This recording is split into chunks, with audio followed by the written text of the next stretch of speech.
PDP अध्यक्ष महबूबा मुफ्ती ने uniform civil code को लेकर केंद्र की भाजपा सरकार पर बड़ा आरोप लगाया है। जम्मू पार्टी कार्यालय में आयोजित हुई पत्रकार वार्ता में बोलते हुए महबूबा मुफ्ती ने महाराष्ट्र में एनसीपी की फूट को भारतीय जनता पार्टी द्वारा विपक्ष को कमजोर करने की साजिश बताया है। महबूबा मुफ्ती ने कहा कि भाजपा के खिलाफ विपक्षी राजनीतिक दलों के एकजुट होने से भारतीय जनता पार्टी डरी हुई है और इसको चलते वह राजनीतिक दलों के नेताओं को ईडी और सीबीआई का डर दिखाकर पार्टियों में तोड़फोड़ करवा रही है।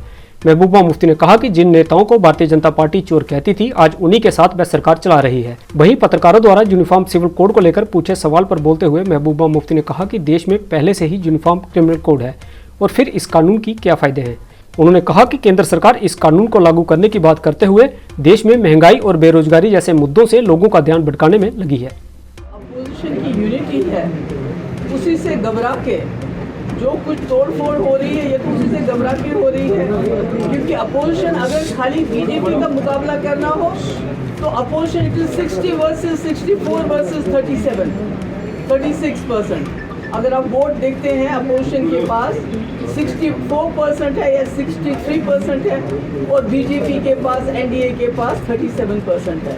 It is not opposition versus BJP, it's opposition versus ED, CBI और जितनी भी एजेंसीज हैं, इनकम टैक्स की दूसरी एजेंसीज हैं जिसको बार बार कहते हैं कि हमने करप्शन हटा रहे हैं, मगर सबसे ज़्यादा करप्शन अगर कोई जमात किसी 75 साल की हिस्ट्री में अगर कोई सबसे ज़्यादा करप्ट जमात है इस वक्त तो कोई इस वक्त रूलिंग पार्टी है, जो पैसा दे के डरा के धमका के पहले तकरीर हुई एक जगह, वहाँ लीडर साहब ने कहा कि अभी एनसीपी सबसे ज़्यादा करप्ट जमात है, उसके बाद आप एनसीपी के लीडर्स को लेके जाते हैं तो आप कॉन्स्टिट्यूशन की धज्जियाँ तो उड़ा ही रहे हैं, साथ साथ डेमोक्रेसी की भी धज्जियाँ उड़ा रहे हैं। ये जो मुल्क जो हिंदुस्तान पूरी दुनिया में मशहूर है as a democracy, as a soft power, उसको आप बर्बाद कर रहे हो, तबाह कर रहे हो और अपोजिशन की यूनिटी इससे कम नहीं होगी बल्कि ज़्यादा बढ़ेगी। पहले मुझे ये समझाएंगे कि यूनिफॉर्म सिविल कोड किस कानून में ये यूनिफॉर्मिटी लाना चाहते हैं, can you tell me that please. उसके बाद मैं आपके सवाल का जवाब। मैडम रिलीजन को लेकर भी नहीं, रिलीजन को लेके है क्या ये, इज इट अबाउट रिलीजन? जो बीजेपी के मंत्री कह रहे हैं वो इसी तरह बीजेपी के। आप मुझे बताइए, आप एक जर्नलिस्ट हैं,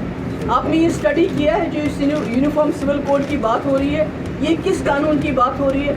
हाँ, हमारे पास ऑलरेडी यूनिफॉर्म क्रिमिनल कोड है और वो बहुत अच्छा चल रहा है, क्योंकि बिल्किस बानो के रेपिस्ट को छोड़ दिया गया और हमारी जो पहलवान बच्ची हैं उनका रेपिस्ट खुला घूम रहा है। टमाटर जो है 25 रुपये से 100 रुपये किलो आपको भी मिलता है, मुझे भी वही मिलता है। नौकरियाँ ना हिंदुओं को मिल रही है ना मुसलमान। दैट इज़ द यूनिफॉर्मिटी जो इस कंट्री में इस वक्त। गैस की जो कीमत है 500 से 1200 हो गई है, वो यूनिफॉर्मिटी है। आप इन्होंने कहा था कि 2 करोड़ रोजगार देंगे, ना आपको मिला ना मुसलमान को ना मिला हिंदू, वो तो सब यूनिफॉर्म चल रहा है। अब कौन सी यूनिफॉर्मिटी लाना चाहते हैं वो मुझे बताइए। जब आप यूनिफॉर्म सिविल कोड से मुझे